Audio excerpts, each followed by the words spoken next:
last American baseball glove manufacturer. From the little leagues to the pros, most gloves used for America's pastime are not made in America, but made in Asia. With one exception, workers at Nokona, just north of Fort Worth, are still making baseball gloves by hand, complete with an American flag stitched into the side. Joining me now is Jeff Beraznik, president of Nokona. Jeff, Made in America, the agenda is a big part of the president's agenda. What does this mean for your company and to you? Good morning, Dagan. For us, it's really, we're very proud to obviously be producing in the United States, but it's really, we're not producing here just because we're proud. We're producing because it's a good business decision for us. We're a company that started many years ago, 1934, producing here, and we've developed a reputation for producing the highest quality, highest performing gloves. Jeff, how do the prices run? Because again, the story is always, or the narrative, that foreign-made products are cheaper just by their very nature because of the labor costs than those made in the United States. What about these gloves compared to ones made in Asia? Well, there's no doubt our labor costs are higher than any of our competitors overseas. What we focus on is the high-end market, and our prices range. They are expensive gloves, but players spend a lot of money. Serious players or aspiring players spend a lot of money and time with their gloves, and they're willing to invest in that, hopefully long term, and having that glove for a long time. So our gloves will range anywhere from $220 all the way up to $600+ for a customized glove.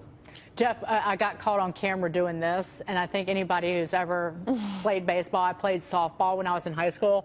I had my face in the glove because this is brand spanking new. So the smell of a new ball glove is kind of infinitely amazing. So I was doing this. It wasn't because I have, a pimple on my face. Yeah, no, there's nothing like the smell of leather, and it's obviously one of the first things you notice when you walk into our factory.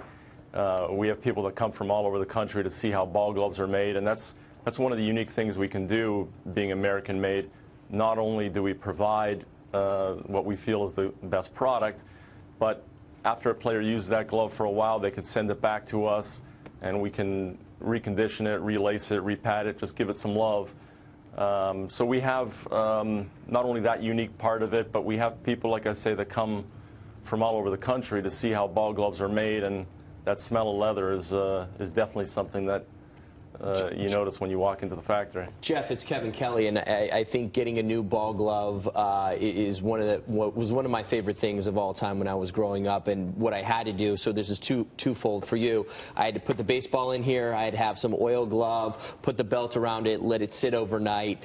So do we have to do that with your gloves as well as what is the biggest thing on the president's agenda do you think that can benefit your business? Because we've had small businesses talk about the rising healthcare costs, so they would have loved to see healthcare get passed because it's gone 21% for them up the last few years? Or is it tax reform? What's the best way for you, for your business, for you to reinvest in it? Is it the taxes or the healthcare? I guess on the first question, in terms of ball gloves and how do you get it to be perfect just for you, it is a little different today. Today's world, as we all know, is it's much more about immediate gratification. So players are really looking for game-ready gloves, and it really depends on the series. We have some gloves that are much more structured, generally for high school, college, pro players, and then we also have gloves that are very game-ready, made with leathers like bison and kangaroo that are lightweight and easy to break in, that don't require the maybe the leather belt that you talked about. As far as our focus is not so much on who's in office and what the policies are. Our focus is really on investing in American manufacturing for the benefits. We're excited about our future. We're investing in a new facility. We're looking to grow our line outside of baseball gloves into more leather lifestyle products, and that's all because of the advantage that we see in American manufacturing. unlike overseas production, which I have experience in myself. For 15 years, I ran another glove company that produced exclusively overseas. And as much as there's advantages and there's a lot of skill overseas, it's just very different than our production environment. And a lot of it comes down to the people, frankly. At our factory, there's operators who have been around for many years, and there's not only the skill level very high, but they're really involved in the process much more than what you would imagine a typical operator, all the way from the start of development to really understanding what our business goals are. So that's really what our focus is on. We have buffalo and steer hide represented here on the set, just so you know. There you go. This is the American buffalo. Yeah, I'm going to grab your glove. Darren Porcher has a question for you, Jeff. Jeff, Darren Porcher, I just really want to commend you on being a part of the American dream, and you are solidifying what Donald Trump's points are in connection with buying American and being American. But moving forward, how do you look to extend your leather production to other items, and at the same token, keeping this as an American-made product? Give me some examples of some products that you're looking to embark upon in the future.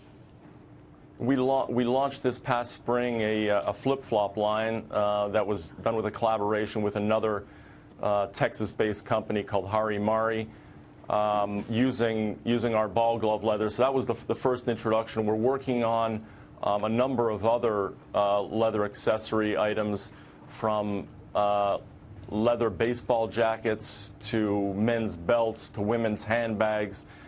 Even some leather items for dogs, collars and leashes. So oh, yeah. we're looking to we're looking to introduce some of these items over the next several months before the end of the year. Nice, Jeff. Well, you got to come back and show us what you've got, because I know that certainly pets is a huge growth business in this country. Jeff Beraznik. Would love to. Oh, please do. Thank you so much, President of Nokona.